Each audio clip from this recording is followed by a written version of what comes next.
اور جو دوسرا شخص ہے اس کے سامنے ایسے شیشے ہیں جو اسے انتہائی چھوٹا، بونا اور بدصورت دکھاتے ہیں۔ بہت زبردست تمثیل ہے واقعی۔ تو مطلب ان میں سے کوئی بھی حقیقت تو نہیں دیکھ رہا نا، وہ صرف ان مسخ شدہ عکسوں کو دیکھ رہے ہیں جو اس کمرے کو بنانے والے نے، یعنی اس نو آبادیاتی معاشرے نے ان کے لیے تراشے ہیں۔ بالکل، اور اس کمرے کا سب سے بڑا المیہ یہ ہے کہ وہ شخص جسے مسلسل چھوٹا اور کمتر دکھایا جا رہا ہے، وہ ایک وقت کے بعد واقعی خود کو حقیر سمجھنے لگتا ہے۔ ہاں، وہ سمجھتا ہے کہ شاید میں ہوں ہی ایسا۔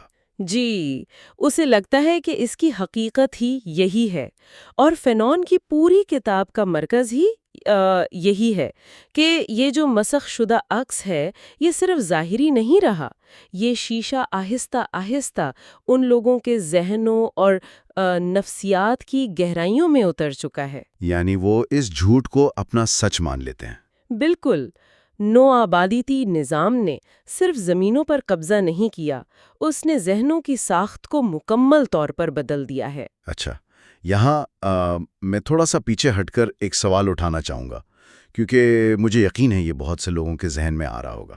جی ضرور پوچھیں۔ دیکھیں، ہم جانتے ہیں کہ احساس کمتری یا جسے انفیریورٹی کمپلیکس کہتے ہیں، یہ کوئی نئی چیز تو نہیں ہے۔ تو کیا یہ محض فرد کے اپنے اندر کی خامی نہیں ہے؟ مطلب نفسیات تو عام طور پر یہی کہتی ہے نا کہ یہ کسی کا ذاتی مسئلہ ہے، شاید بچپن کے حالات یا اعتماد کی کمی کی وجہ سے۔ تو ہم اس ایک فرد کے مسئلے کو ایک پورے نظام یا تاریخ پر کیسے ڈال سکتے ہیں؟ یہ بہت اہم سوال ہے، اور فینن نے بالکل اسی سوال کا جواب دے کر نفسیات کی دنیا میں ایک زبردست موڑ لیا تھا۔ دیکھیں، روایتی نفسیات میں خاص طور پر سگمنڈ فرائیڈ کی جو تھیوریز ہیں ان میں الجھن کو واقعی فرد کے بچپن یا خاندان سے جوڑا جاتا ہے۔ جی، وہی بچپن کا ٹراما وغیرہ۔ ہاں، اسے نفسیات میں آنٹولوجی کہتے ہیں، یعنی یہ مان لیا جاتا ہے کہ مسئلہ فرد کے اپنے اندر ہے۔ لیکن فینن کہتا ہے کہ جب ایک سیاہ فام انسان کلینک میں آتا ہے تو اس کا مسئلہ اس کا بچپن نہیں ہوتا۔ اچھا، تو پھر کیا ہوتا ہے؟ اس کا جو احساس کمتری ہے وہ اس کا ذاتی نقص نہیں ہے، یہ ایک خالصتاً سماجی پیداوار ہے جسے فینن سوسیوجنی کا نام دیتا ہے۔ سماجی پیداوار یا سوشیوجنی؟ اس سے مطلب کیا یہ ہے کہ معاشرہ باقاعدہ کسی منصوبہ بندی کے تحت کسی گروہ کو کمتر محسوس کرواتا ہے؟ بالکل، فینن ہمیں سمجھاتا ہے کہ یہ کوئی حادثہ نہیں ہے، یہ باقاعدہ ایک دوہرا عمل ہے۔ پہلا قدم معاشی اور سماجی ہے، یعنی ایک طاقتور گروہ جب دوسرے پر قابض ہوتا ہے تو وہ پہلے انہیں معاشی طور پر پیچھے دھکیلتا ہے، وسائل پر قبضہ کرتا ہے، غریب بستیوں میں رہنے پر مجبور کر دیتا ہے۔ صحیح، یعنی پہلے انہیں ظاہری طور پر معاشی طور پر نیچے گرا دیا۔ جی، اور جب ایک پوری نسل کو پسماندہ کر دیا جائے تو وہ سماجی طور پر کمتر سمجھے جانے لگتے ہیں۔ اب اس کے بعد آتا ہے دوسرا اور سب سے خطرناک قدم، فینن اسے ایپیڈرملائزیشن آف انفیریورٹی کہتا ہے۔ ایپیڈرملائزیشن؟ اوہ، یہ تو ایک کافی بھاری اور تکنیکی سا لفظ لگ رہا ہے۔ اس کا ذرا آسان مطلب بتائیں گی؟ یہ کیسے کام کرتا ہے کہ ایک سماجی مسئلہ انسان کے جسم کا حصہ بن جائے؟ دیکھیں، ایپیڈرمس کا مطلب ہے ہماری جلد، ہماری کھال۔ صحیح۔ تو ایپیڈرملائزیشن کا مطلب ہے کسی احساس کا جسم کی بیرونی سطح اور ذہن کے اندر مکمل طور پر سرایت کر جانا۔ فینن کہتا ہے کہ جب ایک شخص کو مسلسل اخبارات میں، فلموں میں اور روزمرہ کے رویوں میں یہ بتایا جائے کہ وہ کمتر ہے، کہ اس کا رنگ ہی برائی کی علامت ہے۔ بالکل، تو وہ آہستہ آہستہ اس بیرونی جھوٹ کو اپنے اندر کا سچ مان لیتا ہے۔ وہ شرمندگی اس کی جلد میں بس جاتی ہے، وہ اپنے ہی جسم سے فرار حاصل کرنا چاہتا ہے۔ یہ تو بہت تکلیف دہ بات ہے۔ اس چیز کو اگر ہم روزمرہ کی زندگی میں محسوس کرنا چاہیں تو یہ کیسے نظر آئے گا؟ کیا یہ صرف دماغ میں چلنے والی ایک خاموش سوچ ہوتی ہے؟ نہیں، یہ صرف سوچ نہیں ہوتی، یہ باقاعدہ جسمانی طور پر ظاہر ہوتی ہے۔ تصور کریں کہ ایک ایسا شخص جسے معاشرے نے مسلسل کمتر ہونے کا احساس دلایا ہے، وہ کسی ایسی شاندار محفل میں داخل ہوتا ہے جہاں سب معیاری لوگ بیٹھے ہیں۔ تو اس کے ساتھ کیا ہوگا؟ اس کے جسم کی حرکات بدل جائیں گی، اس کے کندھے جھک جائیں گے، وہ نظریں ملانے سے کترائے گا، چال میں ایک ہچکچاہٹ آ جائے گی، وہ خود کو چھپانے کی کوشش کرے گا۔ یہ ہے کمتری کا جسم میں سرایت کر جانا۔ بیرونی دباؤ اس کے جسم کو کنٹرول کر رہا ہے۔ واہ، یہ بات واقعی خوفناک ہے کہ ایک بیرونی نظام کیسے ایک انسان کی جسمانی حرکات تک کو قابو کر لیتا ہے۔ لیکن جب ایک انسان اس شدید گھٹن اور کمتری کے بوجھ تلے دب جاتا ہے تو وہ اسے نکلنے کے لیے کیا کرتا ہے؟ کتاب میں اس کا کیا رد عمل بتایا گیا ہے؟ کیا وہ بغاوت کرتا ہے؟ یہی وہ مقام ہے جہاں فینن ایک انتہائی تکلیف دہ حقیقت بیان کرتا ہے۔ بغاوت کرنے کے بجائے اس کمتری کے جہنم سے جان چھڑانے کے لیے سیاہ فام انسان ایک ایسی جدوجہد شروع کرتا ہے جو اسے مزید کھائی میں دھکیل دیتی ہے۔ مزید کھائی میں؟ وہ کیسے؟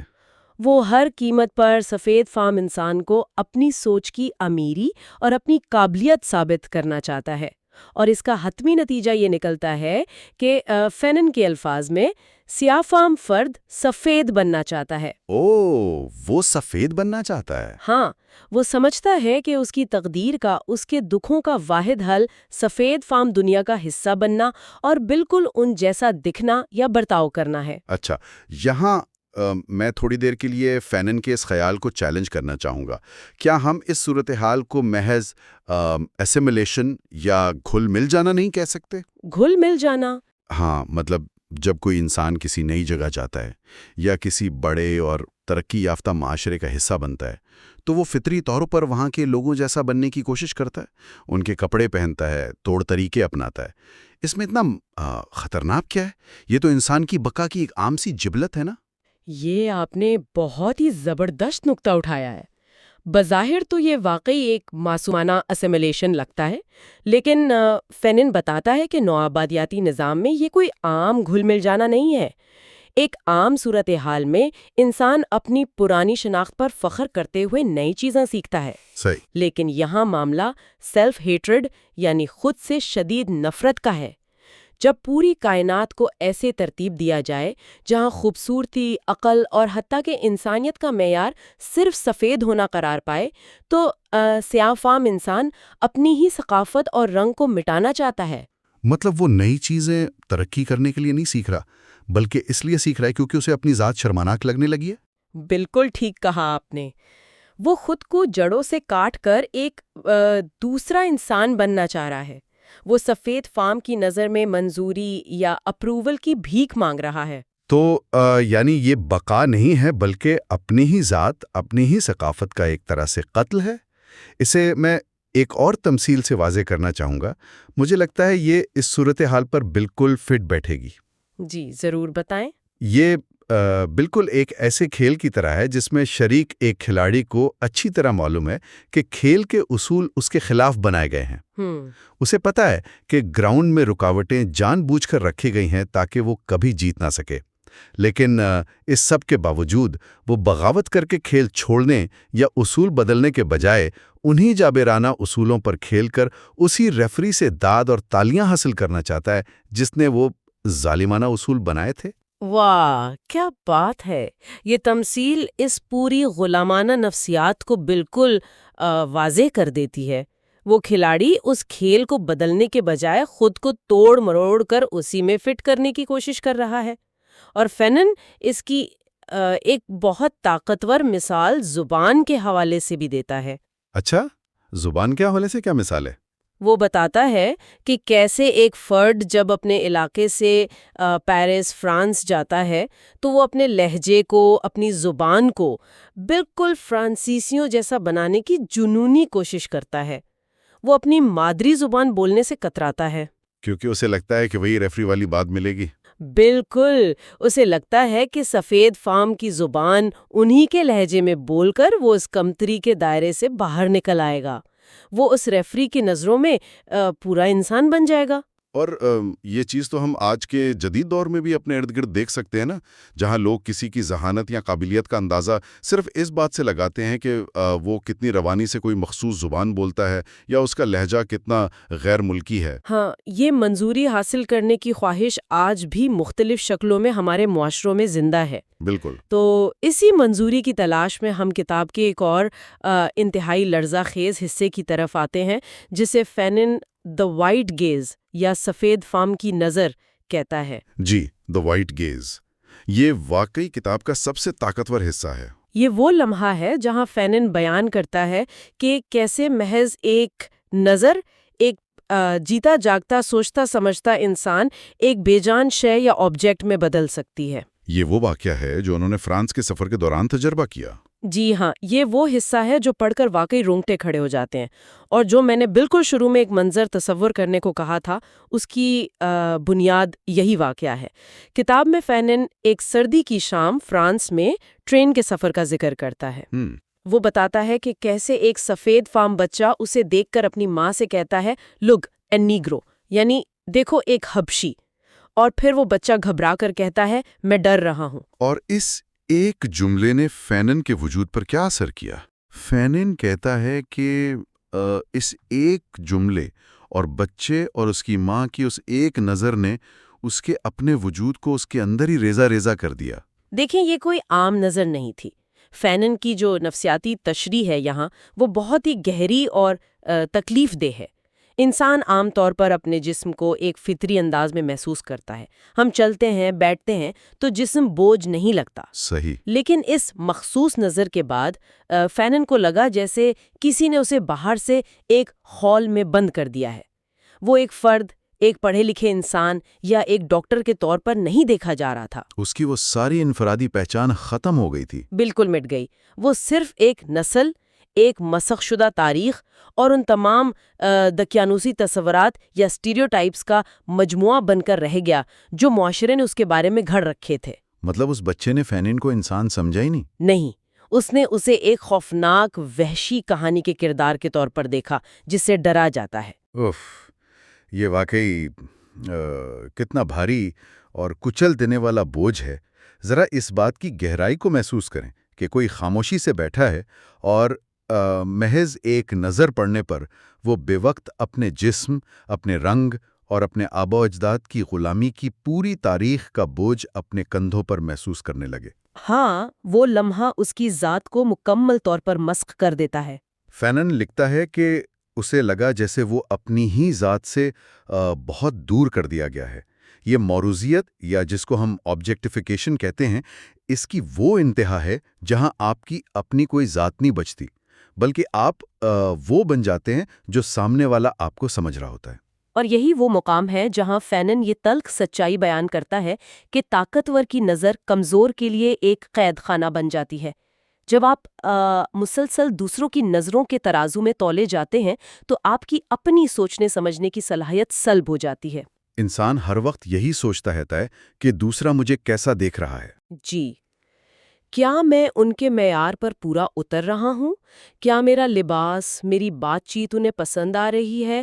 اور جب انسان اپنی زندگی دوسروں کی نظروں کے زاویے سے جینا شروع کر دے تو وہ در حقیقت ذہنی طور پر مفلوج ہو چکا ہوتا ہے۔ یعنی اس کی آزادی مکمل طور پر ختم ہو چکی ہوتی ہے۔ بالکل ختم۔ تو اس طویل اور گہری گفتگو کو اگر ہم سمیٹیں تو فینن کی کتاب کا یہ پہلا حصہ ہمیں حقائق اور انسانی نفسیات کی ایک ایسی پیچیدہ دنیا میں لے جاتا ہے جو بظاہر تو ماضی کے ایک مخصوص دور کی لگتی ہے، لیکن اس کی بازگشت آج بھی بڑی شدت سے سنائی دیتی ہے۔ بالکل، اور اس کتاب کے یہ بنیادی سوالات ہمیں مجبور کرتے ہیں کہ ہم اپنے ارد گرد کے معاشرے کا اور خود اپنے رویوں کا تنقیدی جائزہ لیں۔ یہ ہمیں سمجھاتی ہے کہ آج کے اس دور میں بھی جہاں اتنی معلومات ہیں، ہمیں یہ جاننا چاہیے کہ ہماری سوچ کے پیچھے کس طرح کے سماجی عوامل کار فرما ہیں۔ صحیح بات ہے۔ اور ہم نے آج یہ بھی دیکھا کہ کس طرح کسی کو کمتر محسوس کروانا صرف ایک سوچ نہیں رہتی، بلکہ وہ اس کی جلد میں، اس کے جسم میں اتر جاتا ہے، اور کیسے وہ انسان اسی نظام کی منظوری کے لیے ایک ایسے کھیل کا حصہ بن جاتا ہے جس کے اصول اسے کبھی جیتنے نہیں دیتے۔ اور سب سے اہم بات یہ ہے کہ یہ نفسیات صرف کسی ایک رنگ یا خطے تک محدود نہیں ہیں۔ فینن کا تجزیہ دنیا کے ہر اس معاشرے اور رشتے پر لاگو ہوتا ہے جہاں طاقت کا عدم توازن ہو، جہاں ایک گروہ دوسرے کو کمتر بنا کر اسے اپنے معیار کے مطابق ڈھلنے پر مجبور کرے۔ بالکل۔ تو آج کی اس نشست کو ختم کرنے سے پہلے میں ایک نیا اور سوچنے پر مجبور کرنے والا سوال چھوڑنا چاہوں گا۔ ہم نے پوری گفتگو میں دیکھا کہ دوسروں کی نظریں اور سماج کا دباؤ کس طرح ہمارا تصور ذات مسخ کر سکتا ہے۔ تو سوال یہ پیدا ہوتا ہے، کیا سوال ہے؟ اگر ایک انسان کا تصور ذات یا سیلف امیج اتنی بڑی حد تک اس بات پر منحصر ہے کہ دوسرے اسے کس نظر سے دیکھتے ہیں، تو کیا کوئی بھی انسان، چاہے اس کا تعلق کسی بھی خطے، نسل، رنگ یا پس منظر سے ہو، اس وقت تک حقیقی معنوں میں مکمل ذہنی آزادی حاصل کر سکتا ہے جب تک وہ معاشرے کی توقعات اور کڑی نظروں کی پرواہ کرنا مکمل طور پر چھوڑ نہ دے؟ کیا ہم واقعی کبھی ان نظروں کے خول سے پوری طرح باہر نکل سکتے ہیں؟ یہ ایک ایسا سوال ہے جو واقعی انسان کو اپنی ہی ذات کی گہرائیوں میں جھانکنے پر مجبور کر دیتا ہے۔ اگلے حصے میں ہم زبان اور شناخت کے تعلق پر بات کریں گے۔ دنیا کی سائنسی اور فکری کتابوں کو آسان فہم میں سمجھنے کے لیے اس چینل کو سبسکرائب کریں۔ آج کی اس گفتگو میں ہم جس موضوع پر بات کر رہے ہیں وہ دراصل ہماری پچھلی بحث کا ہی اگلا حصہ ہے۔ جی ہاں، بالکل۔ ہم فرانس فینن کی مشہور کتاب بلیک سکن، وائٹ ماسکس کے اس تفصیلی جائزے کا حصہ 2 پیش کر رہے ہیں۔ صحیح۔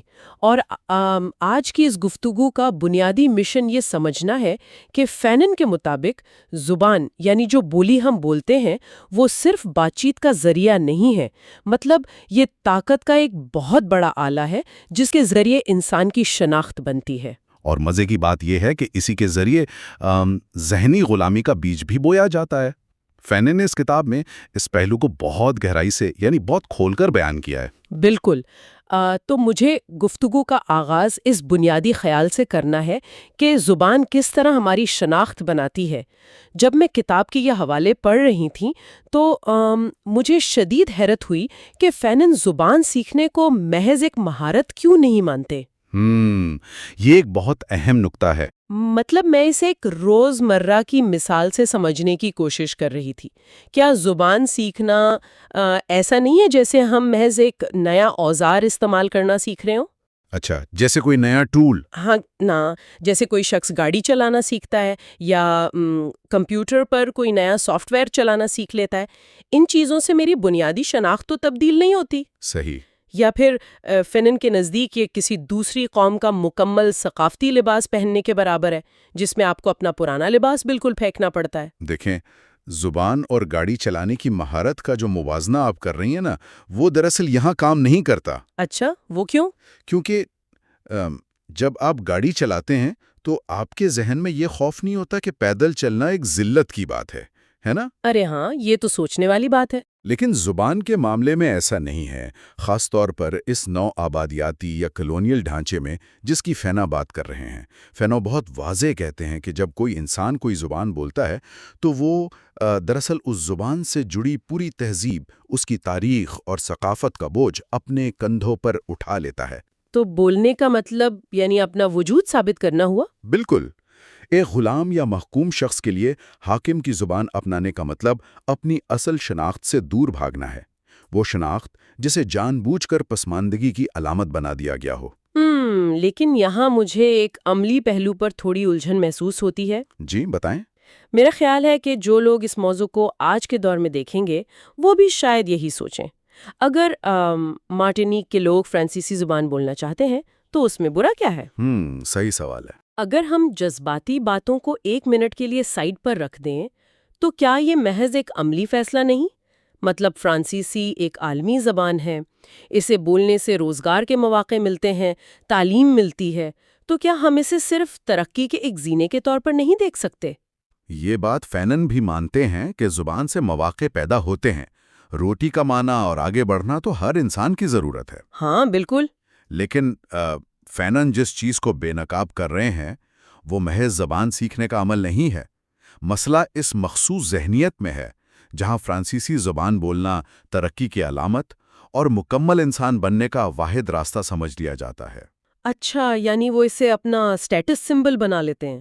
اس سے بھی کہیں زیادہ۔ کتاب میں بتایا گیا ہے کہ اینٹیلیس کا سیاہ فام شخص جتنا زیادہ فرانسیسی زبان پر عبور حاصل کرتا ہے، وہ خود کو اتنا ہی زیادہ سفید اور بہتر سمجھنے لگتا ہے۔ ارے واہ، یہ تو بڑی گہری بات ہے۔ مطلب وہ زبان کو ایک ڈھال بنا لیتا ہے۔ بالکل، وہ یہ زبان اس لیے نہیں بول رہا کہ اسے کوئی بزنس ڈیل کرنی ہے، بلکہ وہ اسے اپنے ہی لوگوں پر برتری ثابت کرنے کے لیے استعمال کر رہا ہے۔ ہاں، اور کتاب میں اس کی ایک بہت طاقتور مثال بھی ہے نا، وہ مڈل کلاس گھرانوں والی۔ جی جی بالکل، مڈل کلاس گھرانوں کی ماؤں کی مثال۔ وہ پڑھ کر تو میں کافی حیران رہ گئی۔ کتاب میں ہے کہ ماؤں کو اس بات کی اتنی فکر ہوتی ہے کہ ان کے بچے اپنی مقامی زبان، جسے کریول کہتے ہیں، وہ نہ بولیں۔ وہ بچوں کو ڈانٹتی ہیں کہ بالکل فرانسیسیوں والی فرانسیسی بولو۔ ہاں، اور مائیں ایسا کیوں کرتی ہیں؟ کیونکہ مقامی زبان بولنے کو گھروں میں بھی ذلت سمجھا جانے لگتا ہے۔ یہ ایک نسل سے دوسری نسل میں احساس کمتری منتقل کرنے کا عمل ہے۔ تو جب بچپن سے ہی ذہن میں یہ بٹھا دیا جائے کہ اپنی زبان گندگی ہے، تو ظاہر ہے جب یہ بچہ بڑا ہو کر معاشرے میں نکلے گا تو اس کا رویہ کیسا ہوگا؟ وہ اپنے ہی لوگوں سے کٹ جائے گا۔ بالکل۔ اور اگر میں اسے ایک روزمرہ کی مثال سے جوڑوں تو یہ ویسا ہی ہے جیسے کوئی شخص چند ماہ کے لیے کسی بڑے شہر یا باہر کے ملک جائے، اور جب وہ واپس اپنے گاؤں آتا ہے تو اپنے ہی لوگوں کے سامنے یوں دکھاوا کرتا ہے جیسے اسے ان کی زبان یاد ہی نہیں۔ ارے، یہ مثال تو فینن کے بتائے ہوئے حالات پر بالکل فٹ بیٹھتی ہے۔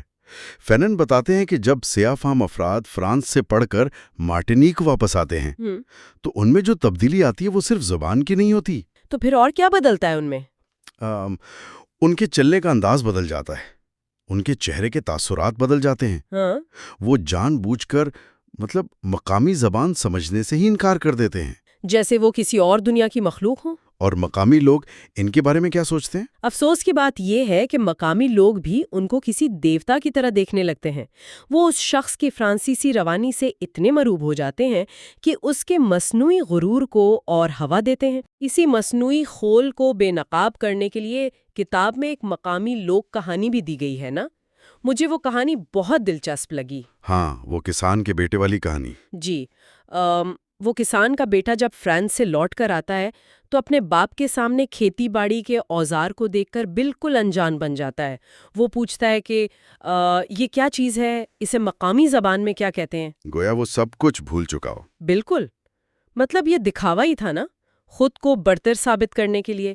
لیکن پھر اس کا باپ کیا کرتا ہے؟ اس کہانی کا وہ حصہ سب سے زبردست ہے۔ اس کا کسان باپ اس ڈرامے کو فوراً سمجھ جاتا ہے۔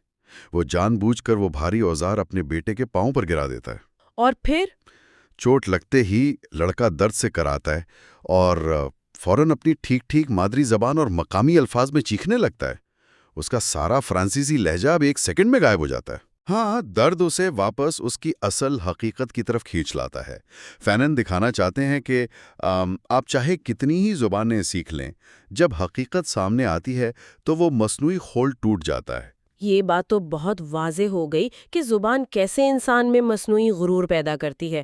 لیکن اب ذرا اس بحث کے سب سے تکلیف دہ حصے کی طرف آتے ہیں۔ جی بتائیں۔ جب یہ سیاہ فام افراد اتنی محنت سے فرانسیسی بول کر حاکموں کے برابر آنا چاہتے ہیں تو سفید فام لوگ اس کے جواب میں کیا حکمت عملی اپناتے ہیں؟ یہیں سے ذہنی غلامی کا اصل جال شروع ہوتا ہے۔ ہاں، میں نے کتاب میں پڑھا کہ فینن کو اس بات پر شدید غصہ آتا ہے کہ سفید فام لوگ ان پڑھے لکھے سیاہ فاموں سے جان بوجھ کر ٹوٹی پوٹی یا بچگانہ زبان میں بات کرتے ہیں، جسے پجن کہتے ہیں۔ بالکل، لیکن میرا سوال یہ ہے کہ کیا وہ ایسا صرف اس لیے نہیں کرتے تاکہ بات چیت میں آسانی ہو؟ نہیں، ہرگز نہیں۔ اگر آپ کسی غیر ملکی سیاح کو راستہ سمجھا رہے ہوں تو بات اور ہے، لیکن جب ایک سفید فام شخص جان بوجھ کر ایک پڑھے لکھے اور فصیح فرانسیسی بولنے والے سیاہ فام شخص سے بچوں جیسی ٹوٹی پوٹی زبان میں بات کرتا ہے تو وہ ایک نفسیاتی ہتھیار استعمال کر رہا ہوتا ہے۔ مطلب وہ انہیں نیچا دکھانے کی کوشش کر رہے ہوتے ہیں؟ ہاں، وہ اس زبان کے ذریعے یہ پیغام دیتے ہیں کہ تم چاہے کتنا ہی پڑھ لکھ جاؤ، میری نظر میں تم اب بھی ایک ناسمجھ بچے ہو یا اپنی اوقات میں ہی ہو۔ یہ تو کسی انسان کی پوری تعلیم اور شناخت کو منسوخ کرنے والی بات ہے۔ اس سے تو انسان اندر سے ہی ٹوٹ جائے۔ بالکل، اور اس کی ایک بہت تلخ مثال کتاب میں موجود ہے۔ فینون خود ایک ڈاکٹر تھے نا؟ جی ہاں۔ تو انہوں نے ہسپتالوں میں اس رویے کو روز دیکھا۔ وہ لکھتے ہیں کہ جب ایک سفید فام ڈاکٹر کے پاس کوئی یورپی مریض آتا ہے تو ڈاکٹر بہت تمیز سے معیاری زبان میں بات کرتا ہے، جیسے تشریف رکھیے، آپ کو کیا تکلیف ہے؟ بالکل پروفیشنل۔ لیکن جیسے ہی کوئی عرب یا سیاہ فام مریض آتا ہے تو ڈاکٹر کا انداز یکسر بدل جاتا ہے۔ وہ بے تکلفی سے بچوں جیسی ٹوٹی پھوٹی زبان میں کہتا ہے، تم بیٹھو، کیا درد ہے تم کو، کدھر تکلیف ہے؟ حالانکہ وہ مریض خود بھی پڑھا لکھا ہو سکتا ہے۔ بالکل، چاہے وہ کتنا ہی پڑھا لکھا کیوں نہ ہو، ڈاکٹر کے ذہن میں صرف اس کی جلد کا رنگ ہوتا ہے۔ تو اس رویے سے وہ ڈاکٹر دراصل اس پڑھے لکھے انسان کو واپس اسی پسماندہ خانے میں دھکیل رہا ہوتا ہے۔ صحیح کہا آپ نے، اور اس کا نتیجہ یہ نکلتا ہے کہ سیاہ فام شخص ایک ایسی بند گلی میں پھنس جاتا ہے جہاں سے نکلنے کا کوئی راستہ نہیں۔ اگر وہ غصہ کرے تو سفید فام کہے گا کہ دیکھا، یہ لوگ ہیں ہی جنگلی اور جذباتی، اور اگر خاموش رہے تو وہ اپنی کمتر حیثیت کو مان لیتا ہے۔ تو انسان کو یہ احساس ہوتا ہے کہ اتنی محنت کے باوجود اس کی زبان ہی کو دیوار بنا کر اس کا راستہ روک لیا گیا ہے۔ اس سے تو گہرا غصہ اور ذہنی الجھن ہی پیدا ہوگی نا۔ بالکل۔ تو گفتگو کو سمیٹتے ہوئے ہم کہہ سکتے ہیں کہ فینن کا یہ تجزیہ بتاتا ہے کہ زبان صرف رابطے کا ذریعہ نہیں ہے، یہ ایک میدان جنگ ہے جہاں شناخت، طاقت اور احساس کمتری کے فیصلے ہوتے ہیں۔ واقعی، اور جاتے جاتے میں سننے والوں کے لیے ایک گہرا سوال چھوڑنا چاہتی ہوں۔ ذرا سوچئے، آج کے دور میں ہم اپنی روزمرہ زندگی میں کتنی بار کسی کی ذہانت یا قابلیت کا اندازہ اس کے لہجے سے لگاتے ہیں، خاص طور پر انگریزی زبان پر عبور سے۔ بالکل۔ کیا ہم کسی کو صرف اس لیے تو کمتر نہیں سمجھتے کہ اس کی انگریزی ٹوٹی پھوٹی ہے؟ کیا ہم آج بھی اسی ذہنی غلامی کا شکار تو نہیں جس کا ذکر فینن نے دہائیوں پہلے کیا تھا؟ یہ ایک ایسا سوال ہے جس پر ہم سب کو ضرور سوچنا چاہیے۔ ہاں، یہ واقعی آج کے دور میں بھی اتنا ہی متعلقہ ہے۔ اگلے حصے میں ہم سفید مرد اور سیاہ عورت کے تعلق پر بات کریں گے۔ دنیا کی سائنسی کتابوں کو آسان اردو میں سمجھنے کے لیے اس چینل کو سبسکرائب کریں۔ عام طور پر جب ہم کسی طبی تشخیص کی بات کرتے ہیں نا، تو ہم ایک بہت ہی واضح اور دو ٹوک نتیجے کی توقع کر رہے ہوتے ہیں۔ بالکل، مطلب ایک سیدھی سی بات ہوتی ہے۔ ہاں، اسے بالکل کسی انجینئرنگ کے کام کی طرح سمجھیں۔ فرض کریں ہڈی ٹوٹ گئی ہے تو آپ ایکس رے کرواتے ہیں، اس میں وہ ٹوٹی ہوئی سفید لکیر صاف نظر آ جاتی ہے۔ صحیح۔ اور ڈاکٹر بس اس کی طرف اشارہ کر کے کہہ دیتا ہے کہ دیکھیں یہ رہی خرابی۔ ایسا ہی ہے، اور انسانی ذہن اس طرح کی واضح چیزوں کو بہت پسند کرتا ہے۔ ہڈی ٹوٹی ہے یا نہیں ٹوٹی، یہ سیاہ اور سفید کی طرح بالکل واضح ہے۔ اس میں ایک طرح کا سکون ملتا ہے کہ ہمیں مسئلے کی جڑ صاف دکھائی دے رہی ہے۔ لیکن مسئلہ تب شروع ہوتا ہے جب ہم انسانی نفسیات کی پیچیدہ دنیا میں قدم رکھتے ہیں، خاص طور پر جب بات ہو نو آبادیاتی دور کی، ان سماجی دباؤ اور ان ذہنی صدمات کی جو نسلوں تک چلتے ہیں۔ وہاں صورتحال بدل جاتی ہے۔ بالکل، وہاں پہنچ کر اچانک ہماری وہ ایکس رے مشین کام کرنا چھوڑ دیتی ہے۔ ہم ایک ایسے تشخیصی منظر نامے کے سامنے کھڑے ہوتے ہیں جو بہت دھندلا اور الجھا ہوا ہے۔ مطلب وہاں کوئی ایک لکیر نہیں ہوتی جس پر انگلی رکھ کر کہا جا سکے کہ خرابی یہاں ہے۔ اگر اسے نفسیاتی اور سماجی الجھنوں کا ایک گدلا سمندر کہا جائے تو غلط نہیں ہوگا، کیونکہ دیکھیں، یہاں جو بیماریاں ہیں وہ کسی وائرس یا بیکٹیریا سے پیدا ہونے والی جسمانی بیماریاں نہیں ہیں۔ صحیح۔ بلکہ یہ خالصتاً سماجی اور نفسیاتی ہیں۔ یہ وہ بیماریاں ہیں جو معاشرہ انسان کے ذہن میں بوتا ہے۔ اور یہی وہ گدلا سمندر ہے جس میں آج ہم غوطہ لگانے والے ہیں۔ آج ہم ایک بہت ہی فکر انگیز موضوع پر بات کر رہے ہیں۔ یہ ہمارے اس تفصیلی جائزے کا حصہ 3 ہے، جس میں ہم فرانس فینن کی مشہور کتاب بلیک سکن وائٹ ماسکس کا مطالعہ کر رہے ہیں۔ جی بالکل۔ پچھلے حصوں میں ہم نے اس زبان اور شناخت کے مسائل پر بات کی تھی، لیکن آج ہم خاص طور پر کتاب کے دوسرے باب پر توجہ مرکوز کریں گے۔ اس باب میں فینن نے ایک سیاہ فام عورت اور سفید فام مرد کے تعلق کا بہت ہی گہرا نفسیاتی اور سماجی جائزہ لیا ہے۔ اس سے پہلے کہ ہم اس بحث کی گہرائی میں اتریں، میں ایک بات کو بالکل واضح کر دینا چاہتی ہوں۔ ہمارا مقصد یہاں کتاب کے متن کو گہرائی میں سمجھنا ہے۔ اس مطالعے کا مقصد کسی قسم کی ذاتی رائے دینا یا ان نظریات کی تائید کرنا ہرگز نہیں ہے۔ یہ بتانا بہت ضروری تھا۔ ہاں، کیونکہ کتاب میں اور خاص طور پر اس باب میں مصنف نے کچھ ایسی باتیں لکھی ہیں جو کافی حساس ہیں۔ ہم مکمل غیر جانبداری کے ساتھ صرف ان حقائق اور نظریات کو بیان کر رہے ہیں جو مصنف نے اپنی کتاب میں پیش کیے ہیں۔ ہمارا مشن صرف کتاب کے متن کو گہرائی میں سمجھنا ہے۔ تو چلیں اس بات کی تہ تک پہنچتے ہیں۔ ہم سیدھا اس بنیادی سوال کی طرف آتے ہیں جو فینن نے اس باب میں اٹھایا ہے۔ وہ سوال یہ ہے کہ آخر ایک سیاہ فام عورت سفید فام مرد کو کیوں ترجیح دیتی ہے؟ اس ترجیح کے پیچھے کیا محرکات ہیں؟ فینن نے اسے کس طرح سمجھایا ہے؟ دیکھیں، فینن نے اس رویے کو سمجھانے کے لیے ایک حقیقی کتاب کا سہارا لیا ہے۔ اس نے میوٹ کے پیشیا نامی مصنفہ کی آپ بیتی کا بہت گہرا تجزیہ کیا ہے۔ اچھا، یہ ایک آپ بیتی ہے؟ جی، اس کا نام ہے ژسوی مارٹینیکویز، یعنی میں مارٹینک کی رہنے والی ہوں۔ اس کتاب میں میوٹ اپنی کہانی سناتی ہے کہ وہ ایک سفید فام مرد جس کا نام آندرے ہے اس سے محبت کرتی ہے۔ صحیح۔ لیکن فینن یہاں رک کر کہتا ہے کہ ذرا غور کریں، یہ محبت روایتی نہیں ہے۔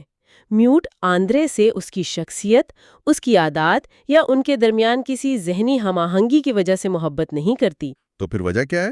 وہ اس سے محض اس لیے محبت کرتی ہے کیونکہ اس کے بال سنہرے ہیں، اس کی آنکھیں نیلی ہیں اور اس کی رنگت سفید ہے۔ ارے مطلب وہ ایک انسان سے نہیں بلکہ اس کے خد و خال سے جڑے ایک تصور سے محبت کر رہی ہے۔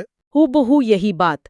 کتاب کے مطابق اس نو آبادیاتی معاشرے میں سفید رنگت محض جسمانی خد و خال کا نام نہیں رہا، یہ خوبصورتی، نیکی، دولت اور معاشرے میں ایک اعلیٰ مرتبے کی علامت بن چکا ہے۔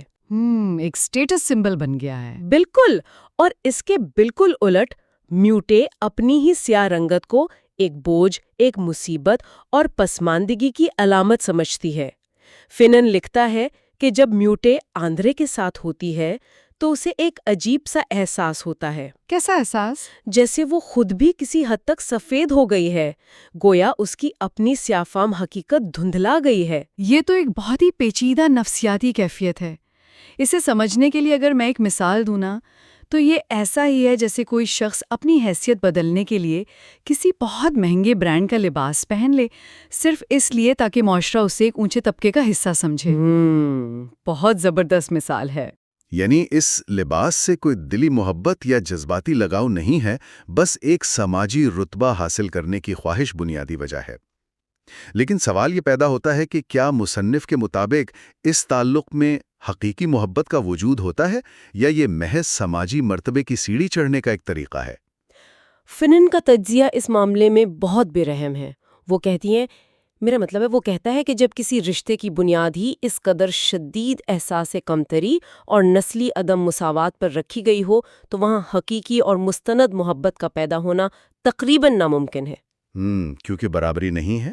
بالکل، مستند محبت کے لیے ایک بنیادی شرط ہے کہ دونوں فریقین کو ایک دوسرے کو برابر کا انسان سمجھنا ہوگا۔ لیکن میوٹ کی کہانی میں برابری کہاں ہے؟ وہ آندھرے کو اپنے برابر کا انسان نہیں سمجھتی۔ تو وہ اسے کیا سمجھتی ہے؟ وہ اسے ایک دیوتا، ایک نجات دہندہ مانتی ہے جو اسے اس کی یعنی نام نہاد سیاہ فام پسماندگی سے نکال سکتا ہے۔ مطلب آندھرے اس کے لیے ایک شخص نہیں، ایک پاسپورٹ ہے۔ بالکل درست۔ فینن کے الفاظ میں یہ محبت نہیں بلکہ نجات کی خواہش ہے۔ میوٹ اپنے ذہن میں یہ تسلیم کر چکی ہے کہ اس کا اپنا وجود کمتر اور خامیوں سے بھرا ہے۔ وہ اس سفید فام مرد کے ذریعے خود کو قابل قبول بنانا چاہتی ہے۔ اس لیے فینن کے نزدیک یہ سماجی اور نفسیاتی تحفظ حاصل کرنے کی ایک مایوس کن کوشش تو ہو سکتی ہے، لیکن سچی محبت ہرگز نہیں۔ یہاں جو بات واقعی بہت دلچسپ ہو جاتی ہے وہ یہ ہے کہ سفید رنگت کو رتبے کی علامت سمجھنے کے بعد اب ہم دیکھیں گے کہ کس طرح یہ سوچ انسان کو اس کی اپنی اصل شناخت سے دور کر دیتی ہے۔ ہاں، یہ ایک بہت گہرا مسئلہ ہے۔ کیونکہ جب آپ کسی اور کی شناخت کو رتبے کی علامت سمجھ لیتے ہیں تو لامحالہ آپ اپنی اصل سے کٹنا شروع ہو جاتے ہیں۔ کتاب میں اس حوالے سے مزید کیا بتایا گیا ہے؟ اس بات کو واضح کرنے کے لیے فینن ایک اور مثال دیتا ہے جو شاید پہلی مثال سے بھی زیادہ تکلیف دہ ہے۔ وہ عبداللہ ساجی کے ناول کی کردار نینی کا ذکر کرتا ہے۔ اچھا، یہ نینی کون ہے؟ نینی ایک ملاٹو عورت ہے جو سینیگل میں رہتی ہے۔ اب یہاں یہ سمجھنا بہت ضروری ہے کہ ملاٹو کا مطلب کیا ہے۔ ملاٹو وہ لوگ تھے جو ملی جلی نسل سے تعلق رکھتے تھے، یعنی ان کے آباؤ اجداد میں سیاہ فام اور سفید فام دونوں شامل تھے۔ تو ایک طرح سے مکسڈ ریس؟ ہاں بالکل، نوآبادیاتی دور میں معاشرے کو ایک عجیب و غریب سیڑھی کی طرح بنا دیا گیا تھا، جس میں سب سے اوپر سفید فام، سب سے نیچے خالص سیاہ فام اور درمیان میں یہ ملی جلی نسل کے لوگ تھے۔ تو چونکہ نینی کی رنگت خالص سیاہ نہیں ہے، اس لیے وہ خود کو برتر سمجھتی ہے؟ بالکل، وہ اپنے آپ کو سیاہ فام لوگوں سے بہتر سمجھتی ہے، لیکن وہ مکمل طور پر سفید فام دنیا کا حصہ بھی نہیں ہے۔ درمیان میں پھنسی ہوئی ہے۔ ہاں، اور اس کی زندگی کا سب سے بڑا اور واحد مقصد بس یہی ہے کہ وہ کسی طرح اس درمیانی سیڑھی سے چھلانگ لگا کر سب سے اوپر یعنی سفید دنیا میں شامل ہو جائے۔ اسی دوران کہانی میں ایک موڑ آتا ہے۔ اچھا؟ ایک سیاہ فام مرد جس کا نام مختار ہے، نینی کو ایک خط لکھتا ہے، اور یہ کوئی عام خط نہیں ہے، یہ ایک انتہائی سچا، جذباتی اور احترام سے بھرا محبت کا خط ہے۔ وہ نینی سے سچی محبت کا اظہار کرتا ہے، لیکن نینی کا رد عمل کیا ہوتا ہے؟ کیا ہوتا ہے؟ وہ اس خط کو اپنی توہین سمجھتی ہے۔ ایک منٹ، مجھے یہاں تھوڑا سا اعتراض ہے۔ یہ کتنی عجیب بات ہے کہ ایک انسان کے سچے جذبات اور محبت کو صرف اس کی رنگت کی بنیاد پر ایک گالی یا توہین سمجھ لیا جائے۔ ظاہر ہے۔ مطلب کیا اس کا مطلب یہ ہے کہ ان کرداروں نے شعوری طور پر اپنی تاریخ اور اپنی اصل کو مکمل طور پر مٹا دیا ہے؟ کیا انہیں اپنی اصلیت سے نفرت ہو گئی ہے؟ آپ کی حیرانی بالکل بجا ہے، اور یہ سوال ذہن میں آنا فطری ہے۔ لیکن فینن جب ناول کے متن کا تجزیہ کرتا ہے تو وہ بتاتا ہے کہ نینی کا مختار کو رد کرنا کوئی انفرادی یا ذاتی ناپسندیدگی نہیں تھی۔ تو پھر کیا تھا؟ نینی کے الفاظ اور اس کا غصہ اس بات پر نہیں تھا کہ مختار کی عادتیں بری ہیں، بلکہ اس کا غصہ اس بات پر تھا کہ ایک سیاہ فام مرد کی یہ ہمت کیسے ہوئی کہ وہ میری طرف دیکھے۔ ارے واہ، اتنی شدید نفرت! ہاں، نینی مختار کو ایک فرد کے طور پر نہیں دیکھ رہی تھی، وہ اسے اس تاریکی اور پسماندگی کی علامت کے طور پر دیکھ رہی تھی جس سے وہ ہر قیمت پر بھاگنا چاہتی تھی۔ اسے لگا کہ مختار کی پیشکش اس کی ترقی میں رکاوٹ ہے اور اس کے نام نہاد مہذب مرتبے پر ایک سیدھا حملہ ہے۔ مصنف کے مطابق یہ عورتیں سفید فام مرد کی توجہ کو عزت اور ترقی سمجھتی ہیں اور سیاہ فام مرد سے تعلق کو پستی تصور کرتی ہیں۔ گویا مختار کا خط اس کے لیے ایک یاد دہانی تھی کہ وہ اصل میں کون ہے۔ بالکل، وہ سفید فام مرد کی ذرا سی توجہ کو بھی، چاہے وہ کتنی ہی عارضی یا ہوس پر مبنی کیوں نہ ہو، اپنے لیے ایک اعزاز سمجھتی ہے، جبکہ ایک سیاہ فام مرد کی سچی محبت اسے زوال کی طرف دھکیلتی ہوئی محسوس ہوتی ہے۔ ان کے نزدیک انسان کہلانے کا واحد معیار یہ رہ گیا تھا کہ آپ کتنے سفید ہو سکتے ہوں۔ ایسا ہی ہے۔ تو اس سب کا آخر مطلب کیا ہے؟ شناخت سے انکار کے اس رویے کو سمجھنے کے بعد اب ہم اس کے پیچھے چھپے نفسیاتی محرکات، سماجی دباؤ اور ذہنی اثرات کی طرف چلتے ہیں۔ جی بالکل۔ مطلب یہ تو ایسا ہی ہے جیسے کوئی پرندہ اپنی اصل آواز بھول جائے اور صرف وہی بولنے کی کوشش کرے جو اسے ایک پنجرے میں سکھایا گیا ہے، کیونکہ اسے لگتا ہے کہ یہی آواز اسے آزاد کروا سکتی ہے۔ بہت خوبصورت تشبیہ ہے۔ تو میں یہ پوچھنا چاہ رہا تھا کہ کیا کتاب کے مطابق یہ صرف ایک فرد کی ذہنی بیماری ہے یا یہ ایک پورے معاشرے کا مسلط کردہ مرض ہے جس میں فرد صرف زندہ رہنے کی جدوجہد کر رہا ہے؟ اس سوال کا جواب دینے کے لیے میں تھوڑا سا نفسیات کی طرف جاؤں گی۔ اچھا۔ فینن ان رویوں کو نفسیات کی روشنی میں کھولتا ہے۔ وہ یہاں دو بڑے ماہرین نفسیات کے نظریات کا حوالہ دیتا ہے۔ اچھا، کون سے ماہرین؟ ایک ہے ایڈلر، جن کا احساس کمتری کا نظریہ ہے، اور دوسری ہے آنا فرائیڈ۔ فینن یہ واضح کرتا ہے کہ سیاہ فام عورت قدرتی طور پر احساس کمتری کا شکار نہیں ہوتی۔ یعنی وہ پیدائشی طور پر ایسی نہیں ہے؟ بالکل نہیں، یہ احساس اس کے ڈی این اے میں شامل نہیں تھا، بلکہ یہ وہ نوآبادیاتی معاشرہ ہے، وہ کالونیل سسٹم ہے جو اسے ہر قدم پر روزمرہ کی زندگی میں یہ احساس دلاتا ہے کہ وہ کمتر ہے۔ اپنی ذات اور حقیقت سے یہ دوری دراصل ایک نفسیاتی الجھن اور دفاعی نظام ہے۔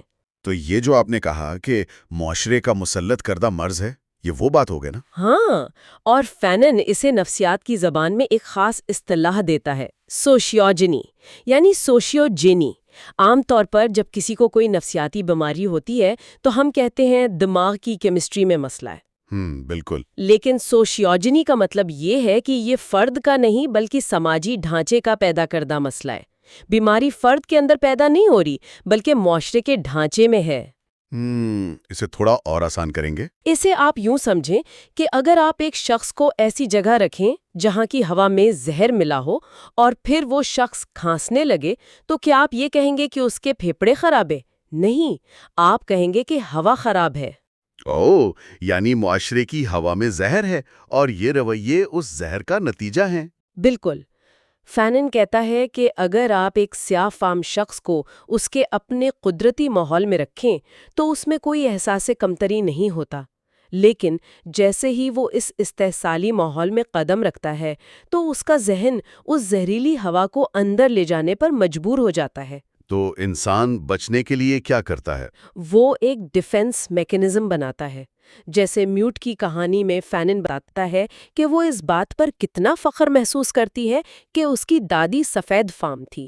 وہ بار بار اس بات کا ذکر کرتی ہے تاکہ وہ خود کو سیاہ فام دنیا سے الگ کر سکے۔ وہ اپنی حقیقت سے بھاگ رہی ہے۔ ہاں، اور مصنف اسے ایک ہذیانی کیفیت یا کانسٹلیشن آف ڈیلوژن قرار دیتا ہے، جس میں انسان مسلسل اپنی ذات کی نفی کرتا ہے۔ وہ ایک ایسا جھوٹا بیانیہ گھڑ لیتا ہے جو حقیقت سے بالکل کٹا ہوا ہوتا ہے۔ تو اس تمام گفتگو اور تجزیے کو سمیٹتے ہوئے بغیر کوئی حتمی فیصلہ سنائیں، ہم یہ نتیجہ اخذ کر سکتے ہیں کہ کتاب کے مطابق کس طرح سماجی اور نوآبادیاتی نظام انسان کی ذاتی پسند، محبت کے پیمانوں اور اپنی شناخت کے تصور کو مکمل طور پر بدل دیتا ہے۔ اور یہی اس باب کا نچوڑ ہے۔ انسان کی خواہشات اور اس کے رشتے اس کے اپنے نہیں رہتے، بلکہ وہ اس طاقتور نظام کے تابع ہو جاتے ہیں۔ آج کے اس تجزیے کے بعد یہ سوچنے پر مجبور ہونا پڑتا ہے کہ اگر ہمارے سب سے نجی اور ذاتی فیصلے، جسے ہم کس سے محبت کرتے ہیں، بھی معاشرے کے بنائے ہوئے طاقت کے اصولوں سے متاثر ہوتے ہیں، تو پھر ہماری آزاد مرضی یعنی فری ول کا اصل وجود کتنا باقی رہ جاتا ہے؟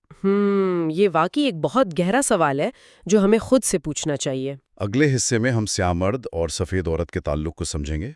دنیا کی سائنسی کتابوں کو آسان فہم میں سمجھنے کے لیے اس چینل کو سبسکرائب کریں۔ آج ہم اپنی اس تفصیلی گفتگو کے چوتھے حصے میں داخل ہو رہے ہیں، جو کہ فرانس فینن کی مشہور کتاب پر ہے۔ بالکل، فرانس فینن کی تہلکہ خیز کتاب بلیک سکن وائٹ ماسکس کے تفصیلی جائزے کا یہ حصہ 4 ہے، اور آج ہم ایک بہت ہی اہم اور سنساس موضوع پر بات کریں گے، یعنی سیاہ مرد اور سفید عورت۔ جی، اور یہ موضوع اس لیے بھی اہم ہے کیونکہ فینن نے اس میں سیدھے سادھے رشتوں کا ایک طرح سے نفسیاتی پوسٹ مارٹم کیا ہے۔ بالکل، ہمارا آج کا بنیادی مشن ہی یہ سمجھنا ہے کہ کس طرح کولونیل یا جو نو آبادیاتی نظام ہوتا ہے وہ انسان کی نفسیات کو اس حد تک مسخ کر دیتا ہے کہ محبت اور رشتے جیسے خالص فیصلے بھی ایک نفسیاتی کشمکش بن جاتے ہیں۔ میں سمجھتا ہوں کہ جب ہم کولونیل دور کی بات کرتے ہیں تو ہمیں اندازہ ہوتا ہے کہ تاریخی طور پر جو طاقت کا ایک غیر مساوی ڈھانچہ بن چکا تھا، اس نے انسانوں کی ذاتی زندگیوں، حتیٰ کہ ان کے بیڈ رومز تک رسائی حاصل کر لی تھی۔ یعنی محبت، جو کہ انسانی جذبات کی سب سے خالص شکل سمجھی جاتی ہے، وہ بھی محفوظ نہیں رہی؟ بالکل نہیں۔ اور اس پیچیدہ الجھن کو سمجھانے کے لیے فینن نے ایک مشہور مصنف رینے ماران کے ایک ناول کی مثال دی ہے۔ اس ناول کا مرکزی کردار ہے ژان ونوز۔ اچھا، یہ وہی کردار ہے نا جس کا تعلق کیریبین خطے سے ہے لیکن وہ فرانس کے شہر بورڈو میں رہتا ہے؟ جی ہاں، بالکل۔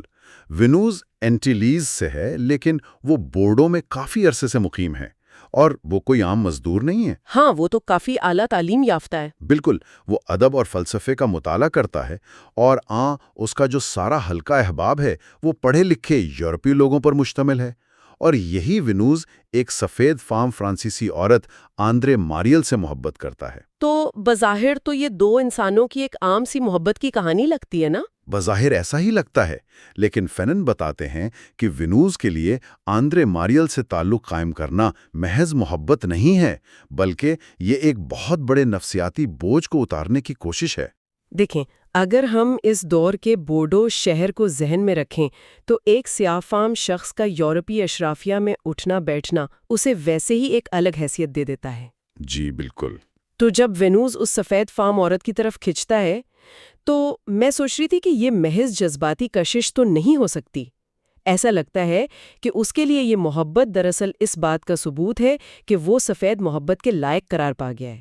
آپ نے بالکل صحیح نقطہ اٹھایا ہے، وہ دراصل خود کو بلند کرنا چاہتا ہے۔ مطلب ہم اس کو ایسے سمجھ سکتے ہیں کہ جیسے کوئی شخص اندر سے خود کو غریب یا کمتر محسوس کرتا ہو اور وہ کوئی بہت مہنگی برانڈڈ گھڑی پہن لے تاکہ دنیا اسے امیر سمجھے۔ کیا بات ہے، یہ تو بہت ہی زبردست تشبیہ ہے نا؟ مطلب اس کا مقصد گھڑی سے ٹائم دیکھنا تھوڑی ہے، وہ تو بس اپنا ایک سوشل سٹیٹس یا سماجی رتبہ منوانا چاہتا ہے۔ تو کیا وینوس کے لیے وہ عورت بھی ایک ایسی ہی علامت بن چکی ہے؟ میں کہوں گا کہ 100% ایسا ہی ہے۔ وہ دراصل ایک سماجی علامت کو اپنے وجود کے ساتھ جوڑ رہا ہے۔ کتاب میں فینن نے ایک بہت ہی طاقتور اقتباس پیش کیا ہے اس حوالے سے۔ اچھا، وہ کیا ہے؟ فینن کہتا ہے کہ سیافہ مرد یہ محسوس کرتا ہے کہ جب وہ سفید عورت کو چھوتا ہے تو وہ دراصل سفید تہذیب، سفید خوبصورتی اور سفید وقار کو اپنی گرفت میں لے رہا ہوتا ہے۔ واہ، یہ تو بہت گہری بات ہے۔ مطلب وہ ایک انسان کو نہیں بلکہ ایک پوری تہذیب کو چھو رہا ہے۔ بالکل، ذرا اس کیفیت کو سمجھیں۔ نو آبادیاتی نظام نے صدیوں کی برین واشنگ سے اس کے لاشعور میں یہ بات بٹھا دی ہے کہ خوبصورتی اور وقار کا معیار صرف اور صرف سفید ہونا ہے۔ تو وہ اس محبت کے ذریعے اس معیار کو جیتنا چاہتا ہے۔ جی، وہ اس عورت کو ایک سیڑھی بنا کر خود کو انسانوں کی اس صف میں کھڑا کرنا چاہتا ہے جسے تاریخ نے ہمیشہ برتر قرار دیا ہے۔ یہ تو کتنی عجیب بات ہے کہ وہ اس عورت کی انفرادیت سے زیادہ اس کی نسل سے محبت کر رہا ہے۔ لیکن میرا ایک سوال ہے یہاں پر۔ جی بتائیں۔ اگر کوئی شخص محض ایک برانڈڈ گھڑی پہن لے تو کیا اس کا اپنا اندرونی کھوکھلاپن ختم ہو جاتا ہے؟ ظاہر نہیں۔ تو پھر وینوس جو اتنی محنت کر رہا ہے خود کو اس سطح پر لانے کے لیے، کیا یہ معاشرہ واقعی اسے ایک برابر کا انسان تسلیم کر لیتا ہے؟ کیونکہ ایک رشتہ بنا لینے سے وہ صدیوں پرانی متعصبانہ سوچ تو ختم نہیں ہو جائے گی نا؟ اور یہی وہ مقام ہے جہاں وینوس کا سب سے بڑا المیہ شروع ہوتا ہے، معاشرے کی قبولیت حاصل کرنے کی کوشش۔ تو وہ کیا کرتا ہے اس کے لیے؟ وہ اپنی محبت کے معاملے میں خود پر اعتماد ہی نہیں کر پاتا۔ وہ یہ فیصلہ خود کرنے کے بجائے اپنے ایک سفید فام دوست کولانج کو خط لکھتا ہے۔ ایک منٹ، وہ خط لکھ کر کیا کہتا ہے؟ وہ اس سے ایک طرح کی اجازت مانگتا ہے، توثیق یا ویلیڈیشن جسے ہم کہتے ہیں۔ وہ جاننا چاہتا ہے کہ کیا وہ اس لائق ہے کہ ایک یورپین عورت سے شادی کر سکے۔ یہ تو کتنی حیران کن تک متضاد بات ہے۔ بالکل، وہ اپنی زندگی کے سب سے اہم فیصلے کی کنجیاں بھی اسی معاشرے کے ہاتھ میں دے رہا ہے۔ یہ کتنی عجیب بات ہے کہ وہ شخص اسی شفاف سماج سے قبولیت کی بھیک مانگ رہا ہے جس کے برابر وہ کھڑا ہونا چاہتا ہے۔ اور آپ خود سوچیں، جب ایک کالونیل ذہنیت والا معاشرہ اس خط کا جواب دے گا تو وہ کیسا ہوگا؟ وہ تو ظاہر ہے ویسا ہی ہوگا۔ کولانج اسے کیا جواب دیتا ہے پھر؟ کولانج اسے کہتا ہے کہ تم ہمارے جیسے ہو، تم صرف دکھنے میں سیاہ فام ہو۔ مطلب تمہاری رنگت بس ایک حادثہ ہے۔ جی بالکل، وہ اسے بتاتا ہے کہ اندر سے تم بالکل ہمارے مہذب سانچے میں فٹ بیٹھتے ہو، اور یہ وہ جملہ ہے جو سیاہ فام مرد سننا چاہتا ہے۔ وہ اسے اپنی فتح سمجھتا ہے، حالانکہ دراصل وہ اس کی شناخت کو ہی مسترد کر رہا ہے۔ بالکل۔ لیکن فینن اس میں ایک اور تہلکہ خیز پہلو بھی بتاتے ہیں۔ وہ کہتے ہیں کہ بعض اوقات سفید عورت سے شادی کرنا ایک طرح کا فخریہ انتقام یا پراؤڈ ریونج بھی ہوتا ہے۔ فخریہ انتقام؟ اس کی ذرا وضاحت کریں۔ دیکھیں، تاریخی طور پر سفید فام حاکموں نے سیاہ فام لوگوں کا استحصال کیا۔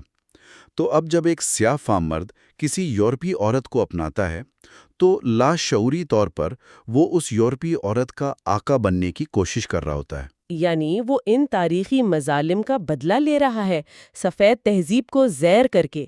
یہ تو ایک نا ختم ہونے والے دائرے میں پھنسنے والی بات ہے۔ بالکل، ایک طرف وہ قبولیت کی بھیک مانگ رہا ہے اور دوسری طرف انتقام لینا چاہتا ہے۔ لیکن یہ اتنی شدید نفسیاتی کشمکش پیدا کیوں ہوتی ہے؟ اس کی اصل وجہ وہ نفسیاتی زخم ہے جسے فینن ابینڈمنٹ نیوروٹک رویہ یا ترک کر دیے جانے کا خوف کہتے ہیں۔ ترک کر دیے جانے کا خوف؟ یعنی اسے لگتا ہے کہ اسے اکیلا چھوڑ دیا جائے گا؟ ہاں، وہ ہر جگہ خود کو غیر متعلق یا سپرفلو سمجھتا ہے۔ اسے لگتا ہے کہ دنیا میں اس کی کوئی جگہ نہیں ہے۔ وہ خود کو ہمیشہ دی ادر، یعنی ایک اجنبی وجود سمجھتا ہے۔ اچھا، تو ہم یہ کہہ سکتے ہیں کہ یعنی مسئلہ دوسرے کی نظر میں نہیں بلکہ اس شخص کے اپنے اندر ہے۔ بالکل صحیح کہا آپ نے۔ اسی لیے وہ خود کو سفید دنیا کی نظر سے دیکھتا ہے۔ فینن اسے سنڈریلا کمپلیکس سے بھی جوڑتے ہیں۔ Cinderella complex? وہ کیسے؟ جیسے سنڈریلا کو لگتا تھا نا کہ وہ راکھ میں ہے اور اسے بچانے کے لیے کوئی مسیحا یا محل چاہیے، ویسے ہی اسے لگتا ہے کہ سفید دنیا میں داخل ہو کر ہی وہ اس کمتری کے احساس سے نجات پا سکتا ہے۔ مطلب وہ اپنے ہونے کو قبول ہی نہیں کر پا رہا۔ یہ تو ایک شدید قسم کے شناخت کے بحران یا آئیڈینٹی کرائسس کو جنم دیتا ہوگا۔ اور دیتا ہے۔ فینونس خود کو فرانسیسی ثابت کرنے کی ہر ممکن کوشش کرتا ہے۔ وہ کہتا ہے کہ میں فرانسیسی زبان میں سوچتا ہوں، فرانس میرا مذہب ہے۔ واہ، یہ تو ایک طرح سے اپنی پوری تاریخ کو مٹا دینے والی بات ہے۔ اور اس بحران کی سب سے بڑی علامت یہ ہے کہ وہ خود کو دوسرے جو اصلی سیاہ فام ہیں ان سے الگ ثابت کرنے کی کوشش کرتا ہے۔ یعنی وہ اپنے ہی لوگوں سے دور بھاگتا ہے تاکہ یورپی اسے قبول کر لیں۔ جی، وہ دکھانا چاہتا ہے کہ میں ان جیسا جنگلی نہیں ہوں، بلکہ میں مہذب ہوں۔ لیکن مسئلہ یہ ہے کہ سفید دنیا اسے مکمل طور پر قبول نہیں کرتی۔ اور وہ اپنی دنیا کو خود رد کر چکا ہے۔ بالکل، تو وہ کہیں کا نہیں رہتا۔ یہ اس کے ماحول اور اس کے اندرونی تصادم کی ایک نیوروٹک عادت ہے۔ ہاں، یہ تو بالکل ایسا ہی ہے جیسے کوئی ایسا ماسک پہن لے جو نہ تو اس کے چہرے پر فٹ آتا ہو اور نہ ہی اسے اتارنے کی ہمت ہو، اور آخرکار وہ بھول جائے کہ اس کا اصلی چہرہ کون سا تھا۔ یہ بہت ہی خوبصورت اور طاقتور تشبیہ دی ہے آپ نے۔ اور حقیقت میں فینن کی کتاب کا جو عنوان ہے بلیک سکن وائٹ ماسک، وہ بھی بالکل یہی پیغام دیتا ہے۔ ہاں، سیاہ جلد اور سفید ماسک۔ بالکل، وہ ماسک پہن کر جگہ بنانے کی کوشش کرتا ہے، لیکن اس کی اپنی جلد اسے اس کی حقیقت یاد دلاتی رہتی ہے۔ تو اس کا مطلب ہے کہ ان ذرائع اور اقتباسات سے یہ ثابت ہوتا ہے کہ اس استحصالی نظام میں محبت اور رشتے بھی خالص نہیں رہتے۔ بالکل نہیں رہتے۔ وہ طاقت، احساس کمتری اور شناخت کے بحران کا شکار ہو جاتے ہیں۔ یہ جاننا اس لیے بھی بہت ضروری ہے تاکہ ہم یہ سمجھ سکیں کہ معاشرے کے طے کردہ معیار کس طرح ہماری ذاتی زندگی اور ہماری سوچ کو کنٹرول کرتے ہیں۔ جی، فینن کا مقصد بھی یہی تھا کہ انسان خود آگاہی حاصل کرے اور اس ماسک کو اتارنے کی ہمت کرے۔ تو اس تمام گفتگو اور کتاب کے مطالعے کے بعد ایک بہت ہی غور طلب سوال ذہن میں آتا ہے جو واقعی سوچنے پر مجبور کر دیتا ہے۔ جی، وہ کیا؟ وہ یہ کہ اگر معاشرے میں طاقت اور حیثیت کا اس قدر عدم توازن موجود ہو تو کیا دو انسان کبھی ان نفسیاتی الجھنوں اور سماجی ماسک سے آزاد ہو کر سچی محبت کر بھی سکتے ہیں، یا ہر رشتہ کسی نہ کسی ضرورت کی پیداوار ہوتا ہے؟ یہ واقعی ایک بہت گہرا اور خود احتسابی کا سوال ہے جو اس کتاب کو پڑھنے کے بعد ہر انسان کو خود سے پوچھنا چاہیے۔ بالکل۔ تو ناظرین، آج کی گفتگو ہم یہیں تک رکھیں گے۔ اگلے حصے میں ہم کولونیل ذہنیت اور ڈیپینڈنسی کمپلیکس پر بات کریں گے۔ دنیا کی سائنسی کتابوں کو آسان اردو میں سمجھنے کے لیے اس چینل کو سبسکرائب کریں۔ جی، اور آج کی گفتگو واقعی بہت اہم ہونے والی ہے۔ بالکل۔ تو آج ہم فرانس فینن کی مشہور کتاب بلیک سکن وائٹ ماسکس کے تفصیلی زائجے کا حصہ 5 پیش کر رہے ہیں۔ اور یہ حصہ 5 دراصل اس پوری کتاب کا نچوڑ ہے۔ ہاں، اس حصے کا بنیادی مشن ان مخصوص ابواب کی گہرائی میں جانا ہے جو ہمیں بتاتے ہیں کہ کولونیل ذہنیت کیا ہے۔ یعنی وہ جو ایک احساس کمتری پیدا ہوتا ہے نا، ہم اس پر بات کریں گے۔ بالکل۔ اور ساتھ ہی انحصار کی نفسیات، مطلب ڈیپینڈنسی کمپلیکس، اور اپنی ہی ثقافت سے دوری کے موضوعات کو بھی دیکھیں گے۔ دیکھیں، یہ کتاب صرف یہ نہیں بتاتی کہ معاشی قبضہ کیسے ہوا، یہ بتاتی ہے کہ معاشی تسلط کے بعد انسانی ذہن کو غلام بنانے کا اصل کھیل کیسے کھیلا جاتا ہے۔ یہ بات واقعی پریشان کن ہے۔ مطلب تسلط کا آغاز بظاہر زمینوں پر قبضے سے ہوتا ہے، لیکن اس کا پہلا وار زبان اور ثقافت پر ہوتا ہے۔ صحیح۔ فینن، جو کہ خود ایک ماہر نفسیات تھا، وہ محض تاریخ کے واقعات درج نہیں کر رہا، وہ دراصل اس کیوں اور کیسے کو سمجھنے کی کوشش کر رہا ہے کہ ایک طاقتور نظام کس طرح محکوموں کے ذہنوں میں اپنی ہی ثقافت کے خلاف نفرت بھر دیتا ہے۔ بالکل، اور ہمارا آج کا مقصد بھی یہی ہے کہ ہم اس پورے میکانزم کو سمجھیں۔ وہ نفسیاتی اوزار کیا ہیں جو انسان کو اس حد تک توڑ دیتے ہیں؟ چلیں اس بات کو ذرا کھول کر سمجھتے ہیں۔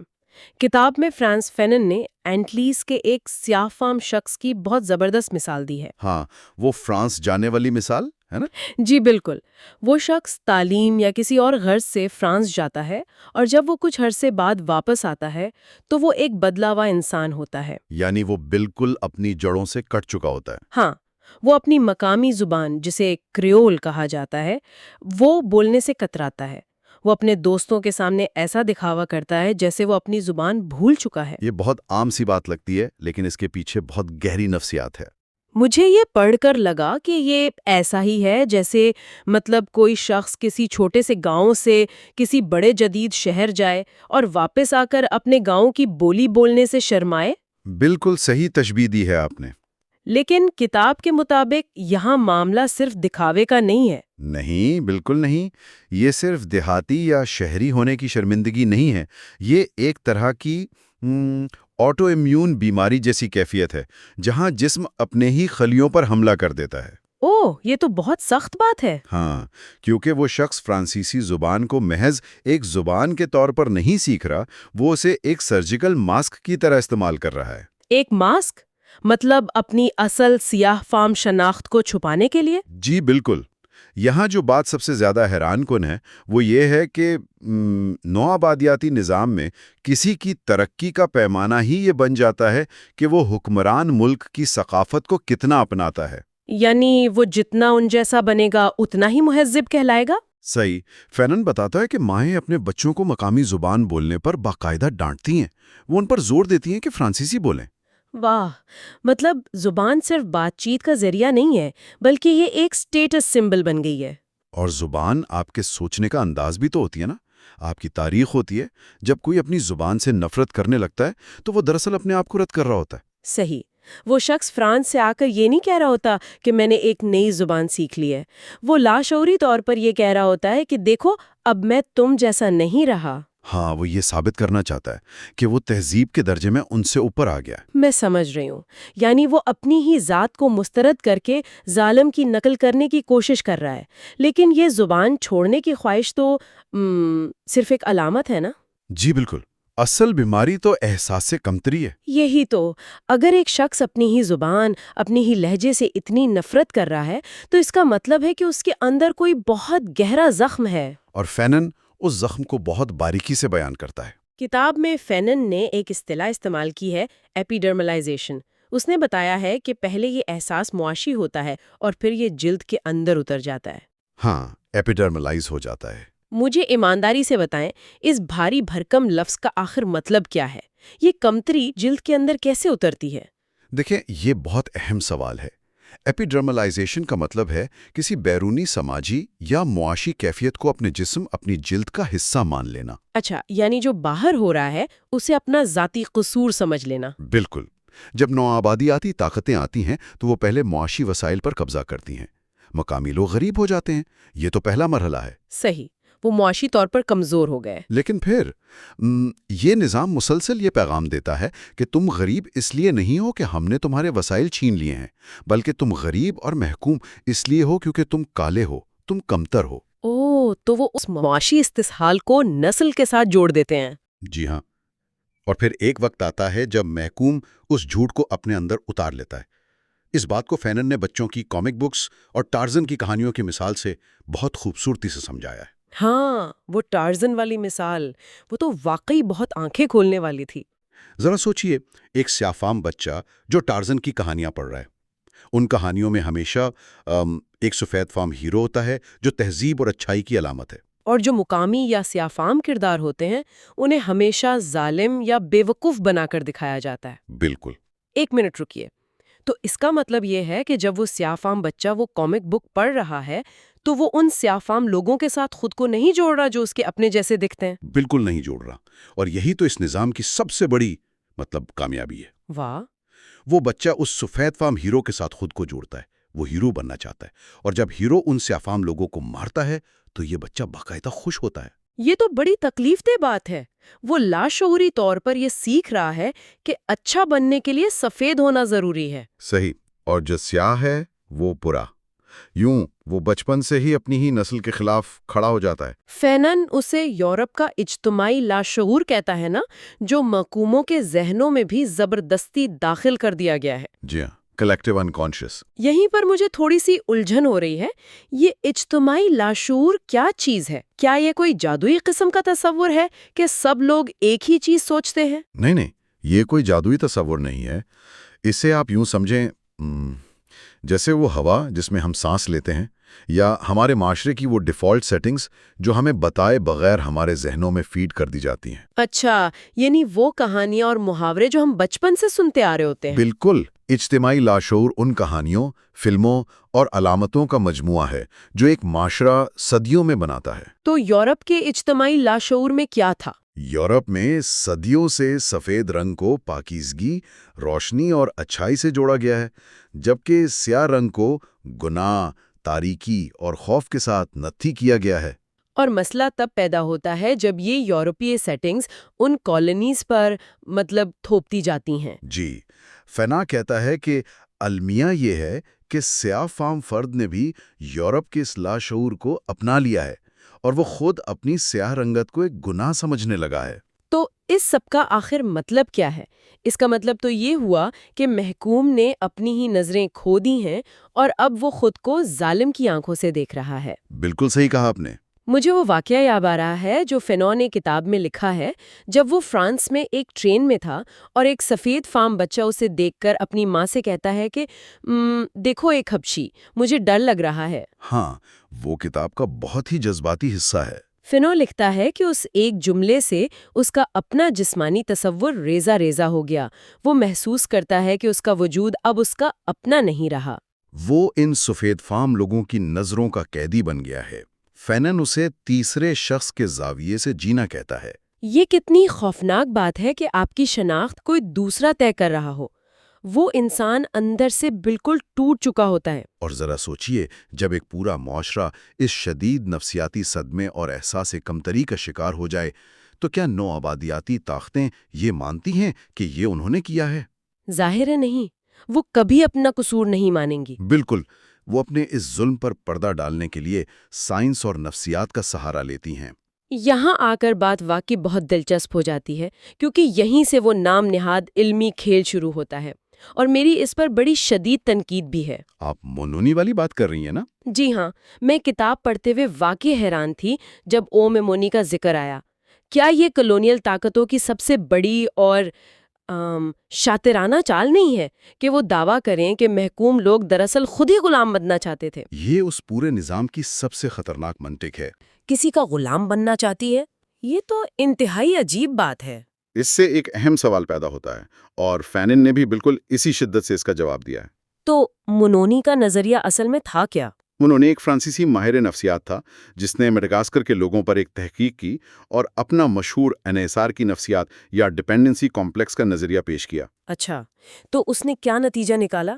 اس کا استدلال یہ تھا کہ میڈاگاسکر کے لوگوں کے اندر پہلے سے ہی ایک لاشعوری ضرورت موجود تھی کہ کوئی آقا ان کی رہنمائی کرے۔ یہ تو بالکل مظلوم کو ہی مورد الزام ٹھہرانے والی بات ہوئی۔ جی، منونی کا دعویٰ تھا کہ جب فرانسیسی وہاں پہنچے تو مقامی لوگوں نے نفسیاتی طور پر راحت محسوس کی، کیونکہ انہیں فیصلے کرنے کی ذمہ داری سے نجات مل گئی۔ واہ، مطلب وہ یہ ثابت کرنے کی کوشش کر رہا تھا کہ فرانسیسیوں نے انہیں غلام نہیں بنایا، بلکہ انہوں نے خود فرانسیسیوں کو اپنا آقا چنا ہے۔ بالکل، جیسے ہم آج وکٹم بلیمنگ کہتے ہیں۔ تو فینن نے اس بے بنیاد دعوے کا کیا جواب دیا؟ کتاب اس بارے میں کیا کہتی ہے؟ فینن نے اس نظریے کو حقائق سے مکمل طور پر تباہ کر دیا۔ فینن کا موقف بالکل واضح تھا کہ کالونیز کے لوگوں میں، چاہے وہ میڈاگاسکر ہو یا کوئی اور جگہ، کوئی پیدائشی یا فطری انحصار کا کمپلیکس موجود نہیں تھا۔ یعنی یہ سب گوروں کے آنے کے بعد شروع ہوا؟ جی، فینن نے سمجھایا کہ جب گورے وہاں آئے تو انہوں نے مقامی لوگوں کی سماجی ساخت، ان کے رواج اور ان کے معاشی نظام کو مکمل طور پر ختم کر دیا۔ تو جب آپ کسی قوم کا پورا نظام اکھاڑ پھینکتے ہیں، ان کا سب کچھ چھین لیتے ہیں، تو ظاہر ہے ان کے اندر عدم تحفظ تو پیدا ہوگا نا؟ بالکل، انہیں روزمرہ کی بقا کے لیے اپنے اوپر منحصر کر دینا یہ کوئی فطری چیز نہیں تھی، یہ اسی کالونیل نظام کی پیدا کردہ کیفیت تھی۔ یعنی پہلے ان کی ٹانگیں توڑ دو اور پھر کہو کہ دیکھو یہ تو چلنے کے قابل ہی نہیں ہے اور انہیں بے ساکھیوں کی ضرورت ہے۔ یہ بالکل درست مثال ہے، اور جب کوئی نظام اپنے ظلم کو سائنس کا نام دے دے تو عام انسان کے لیے اس سے لڑنا تقریباً ناممکن ہو جاتا ہے۔ یہ بہت ہی خوفناک حد تک سوچا سمجھا منصوبہ لگتا ہے، اور اس سارے عمل کا آخری نتیجہ کیا نکلتا ہے؟ کتاب کے مطابق اس کا اختتام ایک مکمل ذہنی غلامی پر ہوتا ہے۔ کالونیل فرد کے ذہن میں ایک ایسی کالونی بن جاتی ہے جو زمین پر موجود کالونی سے بھی زیادہ مضبوط ہوتی ہے۔ مطلب وہ شخص ہر وقت اس سفید فام دنیا سے اپنی انسانیت کی توثیق مانگنے لگتا ہے۔ وہ اس وقت تک مطمئن نہیں ہوتا جب تک اسے غاصب کی طرف سے قبولیت نہ مل جائے۔ کیا ایسا ہی ہے؟ جی، اگر ہم اسے بڑی تصویر سے جوڑ کر دیکھیں تو یہ صرف ایک دور کی یا صرف سیاہ افراد کی کہانی نہیں رہتی۔ تو پھر یہ کیا ہے؟ یہ اس بات کی نشاندہی ہے کہ جب کوئی طاقتور نظام کسی انسان کو اس کی اصلیت میں قبول کرنے سے انکار کر دے تو وہ شخص اپنی ذات سے بیگانہ ہو جاتا ہے۔ اس کے اندر سے خود اعتمادی ختم ہو جاتی ہے۔ بالکل، وہ اپنا وجود، اپنی اہمیت، سب کچھ دوسروں کی نظروں میں تلاش کرنے لگتا ہے، اور چونکہ وہ طاقتور کی توقع پر کبھی پورا نہیں اتر سکتا، اس لیے وہ ایک مستقل بے چینی کا شکار رہتا ہے۔ وہ ایک ایسا سایہ بن کر رہ جاتا ہے جو بس کسی دوسرے انسان کی نقل کر رہا ہوتا ہے۔ یہ وہ ذہنی جیل ہے جہاں کوئی زنجیریں نظر نہیں آتی، لیکن قیدی خود اپنے ذہن کا پہرے دار بن جاتا ہے۔ 100% درست بات کی آپ نے۔ یہ ساری باتیں بہت گہری ہیں، اور اگر ہم آج کے دور کے حوالے سے سوچیں تو رونگٹے کھڑے ہو جاتے ہیں۔ آج بظاہر کوئی نوآبادیاتی طاقت براہ راست حکومت نہیں کر رہی، لیکن میڈیا اور معلومات کا بہاؤ تو ہے نا؟ بالکل۔ خوبصورتی کے عالمی معیار اور کامیابی کی تعریفیں آج بھی کہیں اور سے طے ہو رہی ہیں۔ آج بھی بہت سی قومیں لاشعوری طور پر یہ محسوس کرتی ہیں کہ مہذب کہلانے کے لیے انہیں مغربی معیار پر پورا اترنا ہوگا۔ آج بھی اپنی زبان بولتے ہوئے ہچکچاہٹ محسوس ہوتی ہے، اور غیر ملکی زبان بولنے کو قابلیت سمجھا جاتا ہے۔ یہ سب ہمیں ایک بہت ہی گہرے اور چپتے ہوئے سوال کی طرف لے جاتا ہے۔ جی، ہمیں سوچنا چاہیے کہ اگر ہمارے نظریات، ہماری خواہشات اور یہاں تک کہ ہمارا احساس کمتری بھی ہمارے ارد گرد موجود اس طاقتور نظام کا پیدا کردہ ہے، تو پھر ہمارے اندر ہمارا اپنا کیا ہے؟ یہ واقعی بہت بڑا سوال ہے۔ ہم جس شخصیت کو اپنی اصلیت سمجھتے ہیں، کیا وہ واقعی ہماری اپنی ہے، یا وہ صرف ایک سفید نقاب ہے، مطلب ایک وائٹ ماسک ہے جو حالات اور طاقتور نظام نے ہمیں پہننے پر مجبور کر دیا ہے، اور ہم سمجھے بیٹھے ہیں کہ یہی ہمارا اصلی چہرہ ہے؟ یہ ایک ایسی سوچ ہے جس پر سب کو غور کرنا چاہیے۔ بالکل، اور اسی سوچ کے ساتھ ہم آج کی گفتگو کو سمیٹتے ہیں۔ اگلے حصے میں ہم اس کتاب کے آخری نتائج اور خلاصہ بیان کریں گے۔ دنیا کی سائنسی کتابوں کو آسان فہم میں سمجھنے کے لیے اس چینل کو سبسکرائب کریں۔ آج کا جو ہمارا ٹاپک ہے نا، وہ مجھے ذاتی طور پر بہت فیسینیٹڈ لگتا ہے۔ بالکل، اور یہ ایک ایسی بات ہے جس پر شاید ہم روزانہ غور نہیں کرتے۔ صحیح بات ہے۔ تو تصور کریں کہ اگر صدیوں پرانی نسل پرستی یا جو ظلم اور اس استحصال ہے، اس کو شکست دینے کا آخری طریقہ ظالم سے انتقام لینا نہ ہو، اچھا، بلکہ اس شناخت کو ہی ماننے سے انکار کر دینا ہو جو ظالم نے آپ پر مسلط کی ہے۔ یعنی کیا ایسی آزادی واقعی ممکن ہے جو تاریخ کے اس بھاری بوجھ سے بالکل کٹ کر ایک نئی خالص انسانیت کو جنم دے سکے؟ یہ واقعی ایک بظاہر تو بالکل ناممکن اور کسی حد تک فلسفیانہ طور پر چونکا دینے والا خیال لگتا ہے، لیکن فرانس فنون کی جو مشہور اور تاریخ ساز کتاب ہے بلیک سکن وائٹ ماسکس، اس کا سفر ہمیں بالکل اسی موڑ پر لا کھڑا کرتا ہے۔ ہاں، اور آج ہم اس کتاب کے اس گہرے تجزیے کے چوتھے اور آخری حصے میں ہیں۔ بالکل، اور آج کا ہمارا مقصد یہی ہے کہ اس کتاب کا جو آخری باب ہے جس کا عنوان ہے نتیجہ یا بائی وے آف کنکلوژن، اس کی روشنی میں اس پورے ذہنی، تاریخی اور نفسیاتی سفر کو سمیٹا جائے۔ صحیح۔ آج ہم یہ دیکھنے کی کوشش کریں گے کہ کس طرح سیاہ اور سفید فام دونوں تاریخی اور ذہنی طور پر قید ہیں، اور اصل آزادی خود کو پہچاننے میں کیسے پوشیدہ ہے۔ یعنی انسان کو اپنی خالص انسانی شناخت کیوں قبول کرنی چاہیے؟ رائٹ. اور کس طرح یہ جو نسل پرستی ہے اس کا واحد اور حتمی حل صرف اور صرف ذہنی آزادی ہے. اچھا، اس سے پہلے کہ ہم فنون کے اس آخری باب کی گہرائی میں اتریں، میں یہ واضح کرنا بہت ضروری سمجھتی ہوں کہ ہم آج جن تصورات اور دلائل پر بات کر رہے ہیں وہ براہ راست فرانس فنون کی تحریروں اور ان کے کلینکل نفسیاتی مطالعے پر مبنی ہے. صحیح، یہ ایک اہم پوائنٹ ہے. ہاں، کیونکہ ہمارا مقصد یہاں کسی مخصوص سیاسی نظریے کی تائید کرنا نہیں ہے اور نہ ہی کسی رائٹ ونگ یا لیفٹ ونگ کی سیاست کا حصہ بننا ہے. بالکل نہیں. بلکہ ہمارا مقصد صرف اصل ماخذ میں موجود جو تصورات ہیں ان کو مکمل غیر جانبداری سے سمجھنا اور ان کا علمی جائزہ لینا ہے.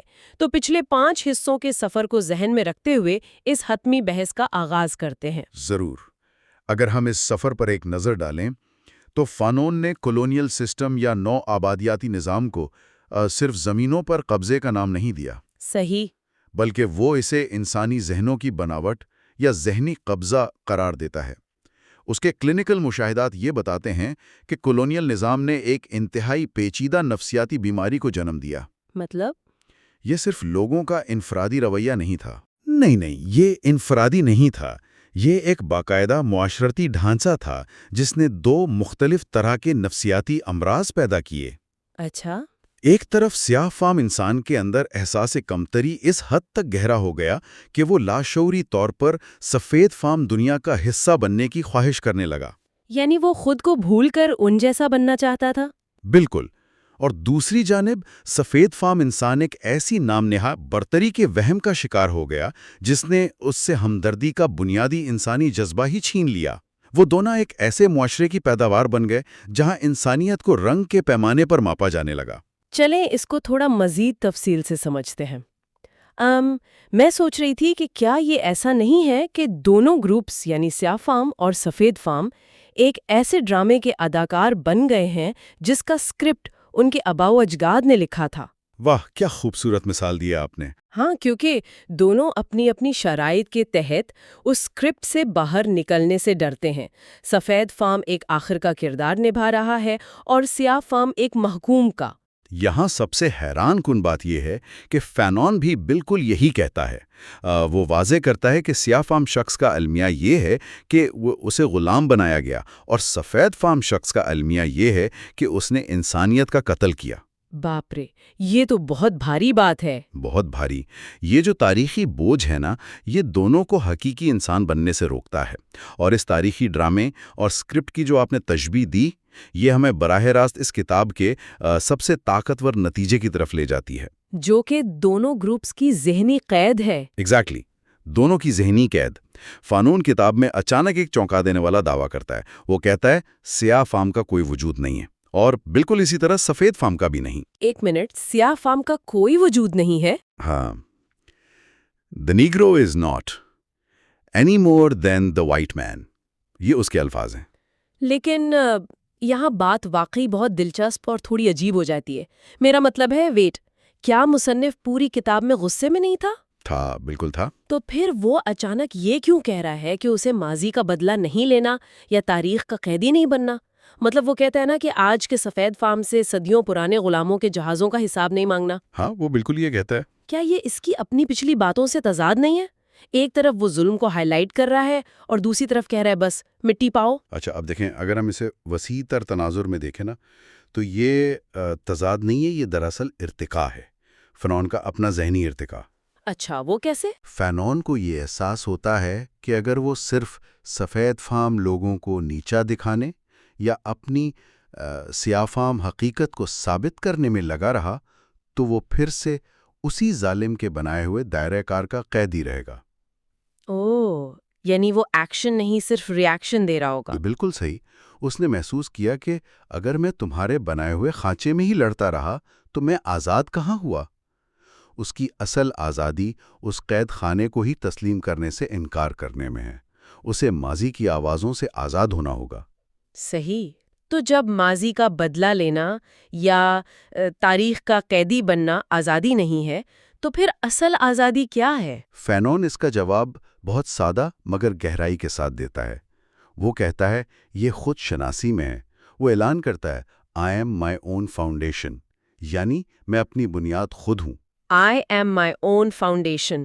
زبردست. ہاں، انسان کو اپنی خالص شناخت قبول کرنی چاہیے. اسے کسی مخصوص سیاہ فام دنیا یا سفید فام دنیا کا حصہ بننے کے بجائے صرف اور صرف خالص انسانیت کا دعویٰ کرنا چاہیے. مطلب کوئی لیبل نہیں چاہیے اسے؟ کوئی لیبل نہیں.